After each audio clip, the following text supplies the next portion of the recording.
저는 사실 그 뭐 민주당이 됐든 공화당이 됐든 한 몸이 됐기 때문에 음. 중국이 다 그런 거를 염두에 놓고 이번에 협상에 발빠르게 나선 게 아닌가, 그렇게 좀 해석을 할 수도 있을 것 같다는 생각이 듭니다. 저는 중국을 되게 과대평가하고 미국을 약간 과소평가하고 이런 흐름들이 좀 있는 것 같아요, 언론들이. 아.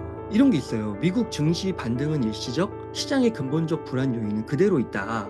트럼프의 관세 완화는 희망에 불과하다." 이런 뉴스들이 나오거든요. 이런 뉴스가 나오면 못 사는 거예요, 개미들은. 내가 10이라는 돈이 여유가 있으면, 만약 내가 주식 채권만 하면 그래도 지금은 담아야 된다.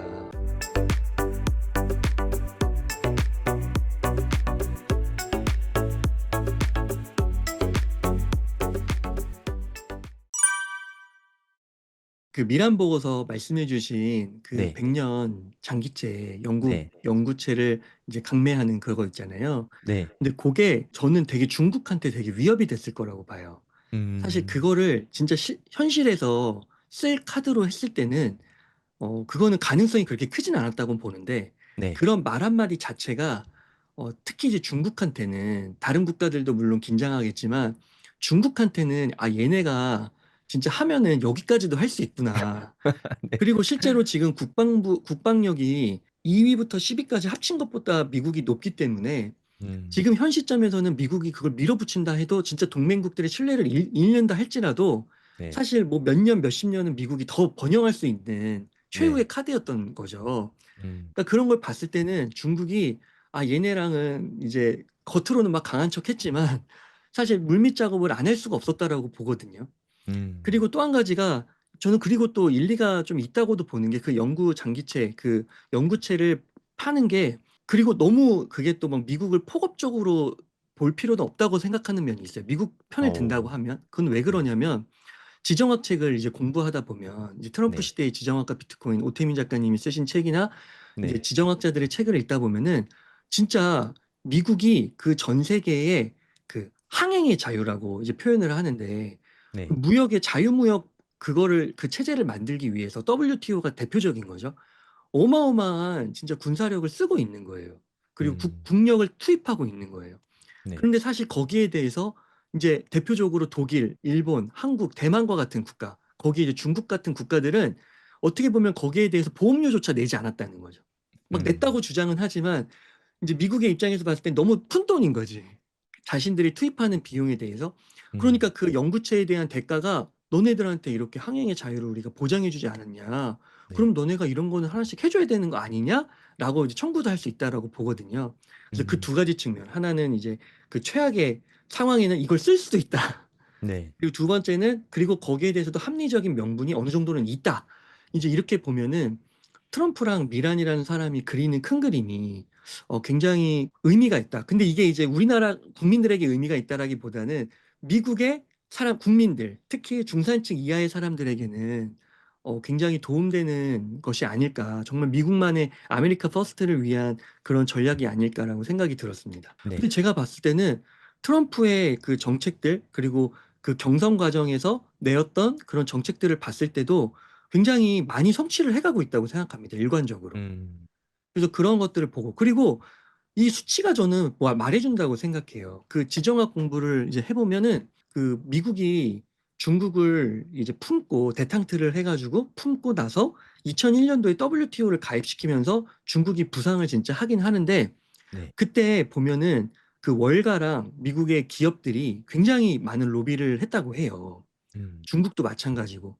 그렇게 해서 이제 중국이 이념적으로는 맞지 않지만 WTO에 가입시켜서 지금의 이제 20년 후에 이렇게 강한 국가로 경제 성장을 음. 하게 된 것이죠. 근데 이제 이런 것들이 봤을 때 그 흐름이 지금까지도 지속이 되면서 벌어진 현실이, 미국의 중산층 이하 제조업이 무너지고, 그다음에 금융 첨단 산업, 그리고 언론들이 힘을 합쳐서 고런 이해관계 구조가 이게 완전히 첨예하게 갈려서 빈부격차로 벌어지고. 그래서 이런 분석이 맞다고 하면 저는 그 트럼프 대통령이나 베센트가 지금 취하고 있는 게 굉장히 일리가 있다고 생각하고, 이 수치적으로도 봤을 때도 이 딱 나오는 게, 사실 S&P 500이 그렇게 많이 빠지지가 않았어요, 제가 음. 판단했을 때는. 한 네. 20% 빠졌는데 조 바이든 때도 이렇게 빠졌었거든요.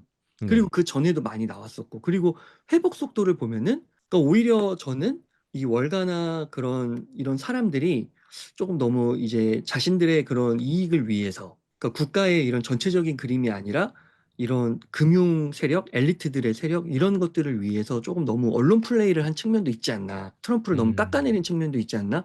이렇게 생각을 합니다. 지금 이제 지정학 책이나 이런 것들을 이제 계속 보니까요. 네. 지금은 중국 때리기는 공화당이나 민주당이나 하나라는 거예요. 음. 그리고 오히려 중국은 지금 봤을 때 그 트럼프가 되기를 바랬다는 거죠. 그렇게 어. 전문가분들도 많이 이야기를 했었거든요. 네. 그래서 이게 저는 제가 봤을 때는 막 그런 얘기들을 저도 많이 들었어요. 결국 버티기를 하면은 공산당이 이기고 중국이 이길 것이다.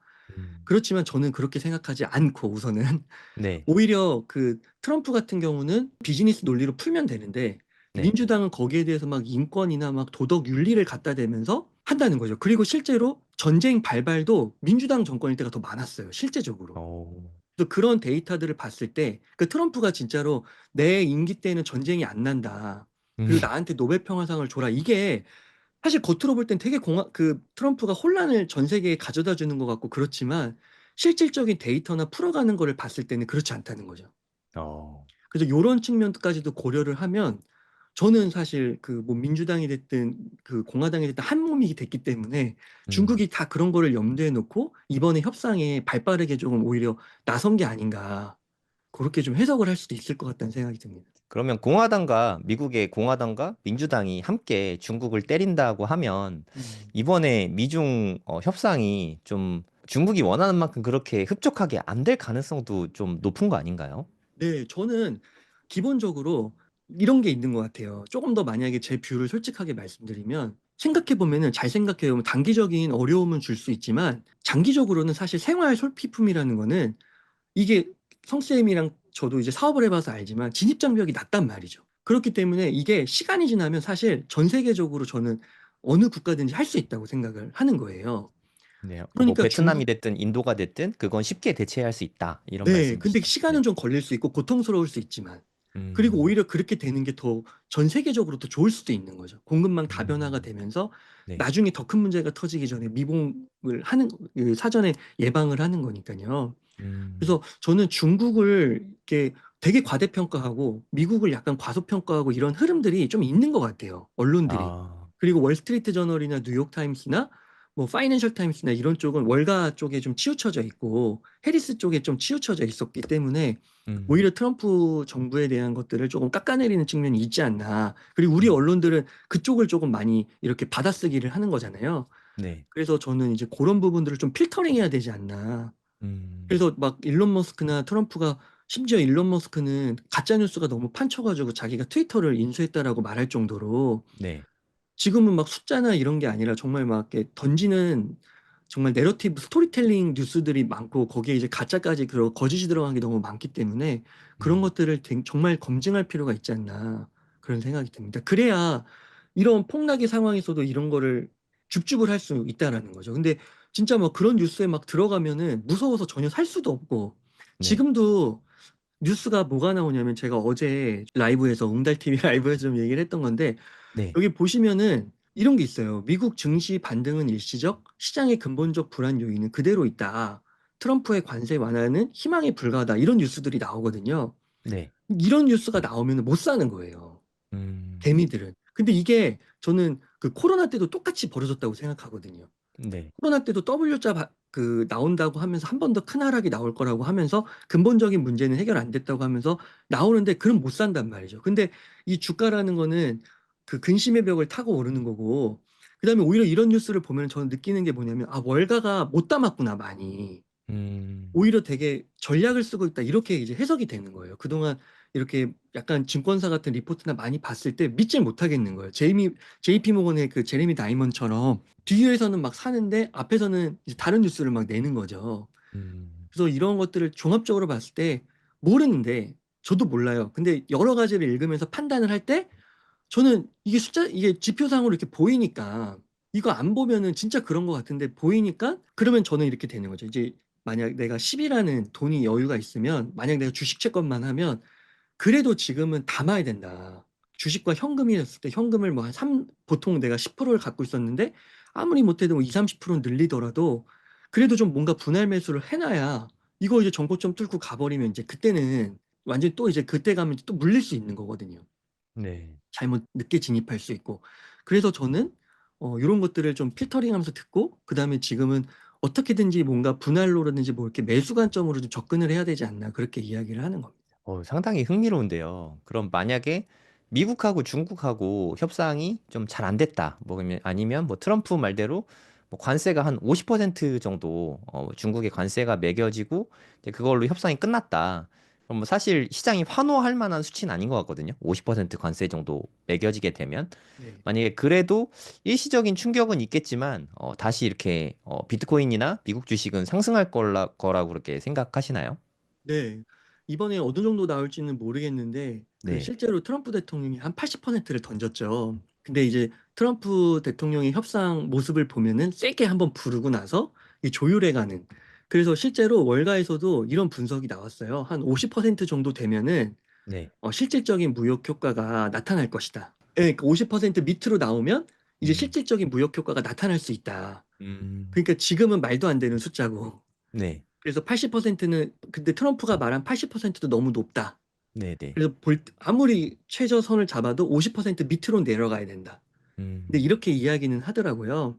네. 그래서 근데 저는 이렇게 될 것 같지는 않고 더 낮아질 것 같긴 하거든요. 서로 네. 이야기를 하면서. 네. 그래서 그러면서 찾아가지 않을까. 근데 핵심은 급한 건 중국이다. 음. 이제 그렇게 보는 거죠. 그럼 뭐 그냥 이건 여담인데 그러니까 뭐 여기저기 보고서를 보면은 한 30년쯤 후, 한 2050년대 이후로는 네, 이제 중국이 지원 국가가 될 거라는 썰들도 많더라고요. 네. 네. 웅달님 보시기엔 어떻습니까? 그 지원국가 썰이 제가 그것도 보니까 이제 저도 이제 책을 보면서 공부한 거라서 네. 이제 저도 뭐 경험을 해본 건 아니고 그때 막 제가 막 눈을 뜨고 막 경험해 본 건 아니라서 다 간접적인 공부인데 네. 역사를 공부해 보니까 2000년도 초부터도 나왔더라고요. 음. 그리고 실제적으로 2008년도 서브프라임 위기가 터졌을 때 네. 그때 그 미국이 거의 망했잖아요. 네. 근데 그때 중국이 미국 채권을 엄청 사준 거예요. 그래서 음. 미국 내적으로도 엄청 비판이 있었고, 왜 우리가 죽어가는 망해가는 국가를 사주냐, 실질적인 지원은 우리다. 어. 그래서 그런 얘기가 나오면서 그때 이후로 이 민주당도 이제 바뀐 거예요.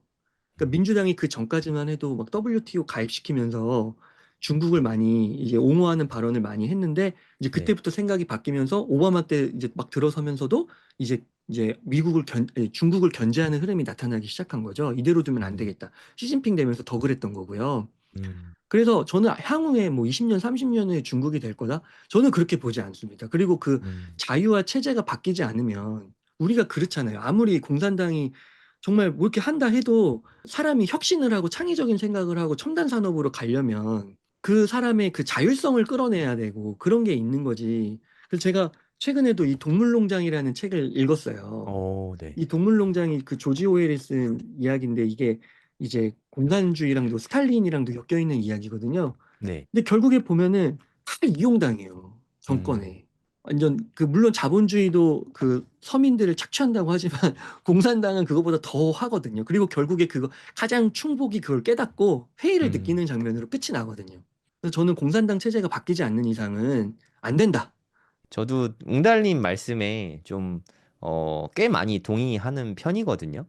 예, 그게 공산주의의 한계일 수도 있고, 그리고 미국이 과연 중국이 계속 클 수 있게 놔둘까? 이런 부분도 사실 되게 의문이 들거든요. 일단, 이게 두 가지 이유가 있는데, 기축통화가 지금은 뭐 달러잖아요. 그럼 위안화가 달러를 대신해서 기축통화가 될 수 있냐? 이게 좀 그렇죠. 중요한 이슈인 것 같고, 저는 네. 그렇게 생각을 하면 그건 진짜 절대 안 될 것 같거든요.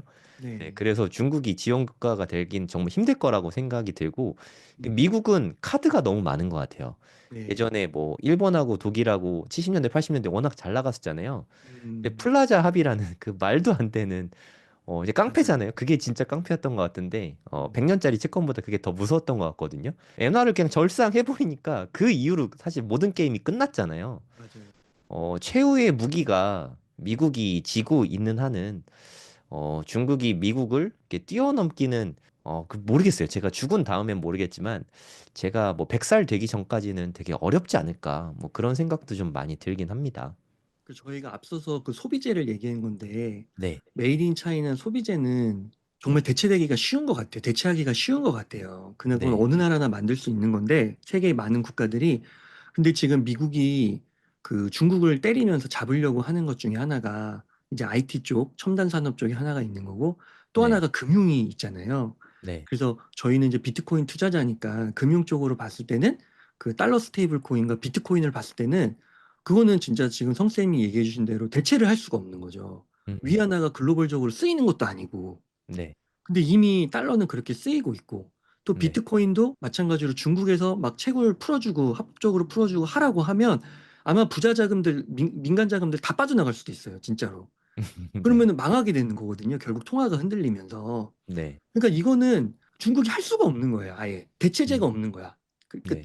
뭔가 이렇게 근데 미국의 입장에서는 뭐 소비재야 뭐 방글라데시가 만들어 인도네시아가 만들어 인도가 만들어 시간은 걸리겠지만 된다는 거죠 결국에는.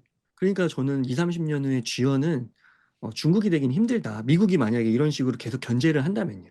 그래서 이번에 무역 관세를 크게 매기고 중국하고 미국하고 갈등이 심해지면서 중국이 이제 미국을 배제하고 무역을 좀 자기네들끼리 세를 좀 모아보려고 열심히 막 활동을 했잖아요.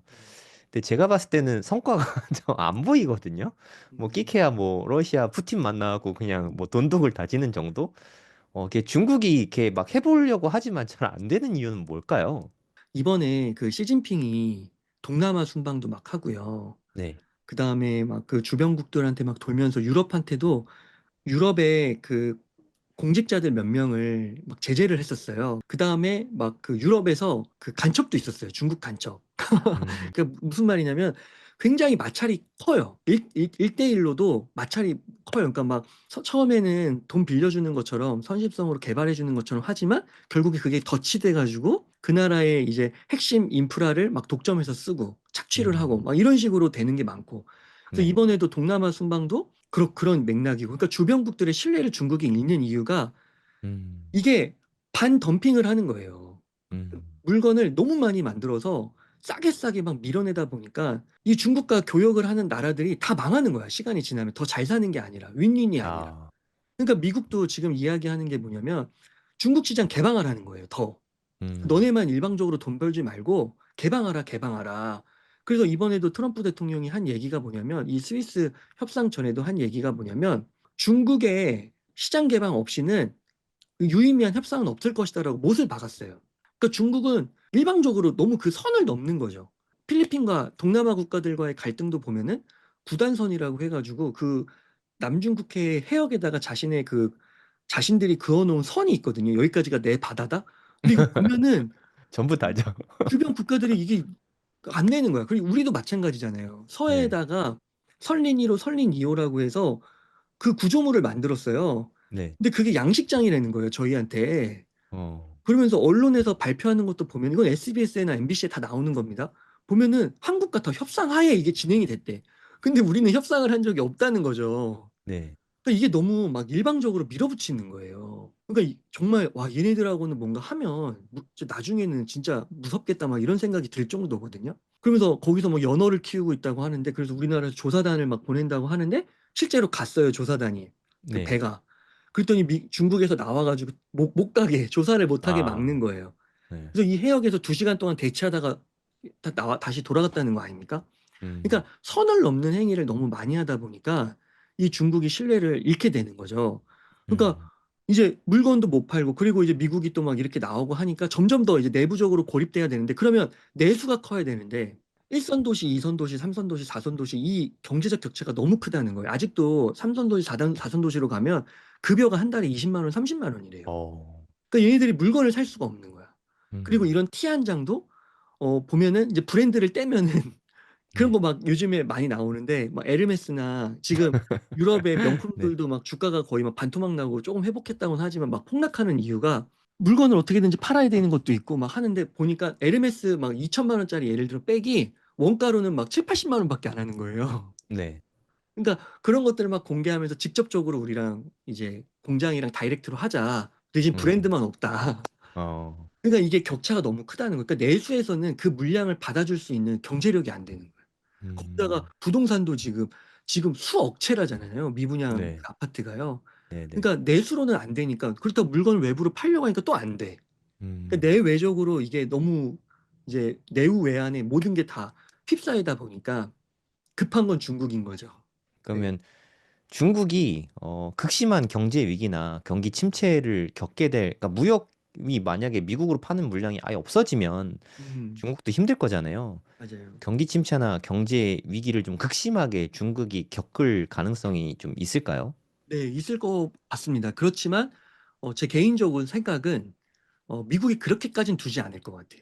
그러니까 음, 말씀해주신 대로 중국이 포션이 그래도 차지하는 부분이 많잖아요. 네, 그래서 중국의 입장에 따라 달릴 것 같은데 정말 비협상적으로 나오게 되면은 네, 정말 극단적으로는 그렇게까지도 갈 수 있을 것 같아요. 진짜 뭐 IMF나 경제 붕괴까지. 네, 옛날에 그 중국이 실제로 그 내부적으로 고립돼 가지고 막 그 외부 세력들과 그러니까 외부 국가들 서방 국가들과 척을 지면서 했을 때가 그 마오쩌둥 시대에 그렇게 음, 한번 해가지고 정말 힘들었거든요. 그 음, 진짜 고난의 행군과 같은 북한의 그런 것들을 겪었었는데, 근데 이제 그렇게까지는 두지 않을 것 같고, 협상이 되면 어느 정도 선에서 이제 갈 것이고, 이제 미국도 사실 과거에도 그랬거든요.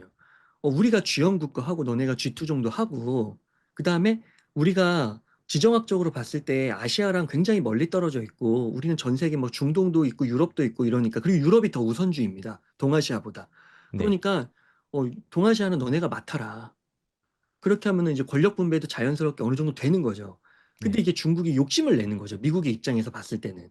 그러니까 음, G2가 아니라, 그리고 동아시아에서의 패권국이 아니라 정말 전 세계의 패권국이 되고 싶어 하는 거예요.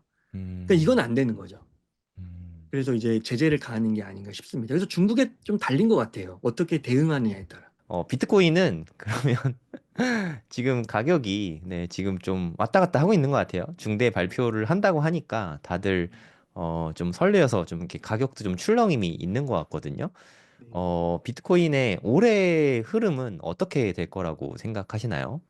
비트코인은 저는 올해 연말까지 보면은 뭐 우리나라 돈으로 2억은 넘을 것 같고요. 네. 뭐 한 3억까지도 바라볼 수 있지 않을까. 음, 2억에서 3억 사이 정도가 올해 될 것 같고, 내년까지 좀 길어진다고 하면 지금 뭐 30만 불 얘기도 나오더라고요. 그러니까 음, 4억까지도 보는 네. 거죠.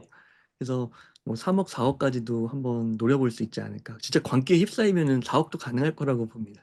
비트코인을 어떻게 투자하면 내 인생에 진짜 부가 바뀔 정도로 큰 부자가 될 수 있을까요? 이제 만약에 그 혼자 진짜 단독으로 투자를 네. 하신다고 하면은 쉽지는 않을 것 같아요. 음, 비트코인이 그래도 신생 자산이고, 네. 지금도 이제 제가 다 맞다는 건 아니지만 언론을 이렇게 봐도 뉴스가 굉장히 혼재되어 있기 때문에 그 이제 자극적으로 많이 자꾸 쓰니까. 네, 쉽지 않으실 것 같아요.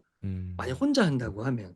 그래서 네. 이런 경우에는 뭐 저희 고래동 공부도 좋고 다른 커뮤니티도 좋고 아니면은 여러 좋은 책들 많잖아요. 그런 것들을 네. 좀 공부를 하시면서 하시면 좋겠고, 그게 이제 첫 번째고, 두 번째는 일정 부분은 꼭 분할 매수를 그 적립식 매수를 하시면 좋겠어요. 음, 그래서 내가 뭐 월에 100만 원 정도 살 수 있다면 뭐 100만 원 다는 아니더라도 최소 뭐 30%, 50%이 정도 선은 그냥 기계식으로 사는 거죠. 왜냐면 그냥 장기 우상향하는 자산은 그냥 사면은 되니까요. S&P 네. 500 투자하듯이. 그래서 음. 그런 식이 조금 괜찮지 않을까 생각하고 있습니다. 웅달님도 요새 매일 사고 있으시지 않나요? 맞아요. 하루에 한 매일 3만 샀더니 원씩. 네. 그냥 얼마 전 하루 이틀 전인 것 같은데 벌써 네. 구매를 11번을 했더라고요. 야. 그래서 보니까 제가 하루에 3만 5천 원씩, 그래서 월에 한 100만 원씩 매수를 같이 음. 해보자라는 네. 차원에서 다시 시작하고 있는데, 지금 4.8% 수익 거두고 있고, 한 30만 원 투자됐고, 11번 음. 샀습니다. 웅달님도 실천하고 있는 부분이네요. 매일 네. 매수하는 거. 그냥 너무 하루하루의 움직임을 보면 너무 혼란스럽고 힘들지만 사실 이게 줌아웃이라고 하죠. 이렇게 크게 보면 길게 보면 비트코인은 투자자들에게 실망을 안겨준 때는 별로 없었던 것 같거든요. 그러니까 맞아요. 비트코인으로 너 때문에 가난해진다 이런 악플러들 보면은 저는 오히려 묻고 싶어요. 어떻게 비트코인에 2, 3년 장기 투자하는데 돈을 잃을 수가 있냐? 그게 더 어려운 일이다라고 말씀드리고 싶거든요. 그냥 네. 좀 길게 보고 투자하셨으면 좋겠고, 그리고 좀 혼자 하기 어려우시다면 고래도고 뭐 카페에 들어오시거나 함께 뭐 팬딩 통해서 멤버십 함께 하셔도 좋을 것 같습니다.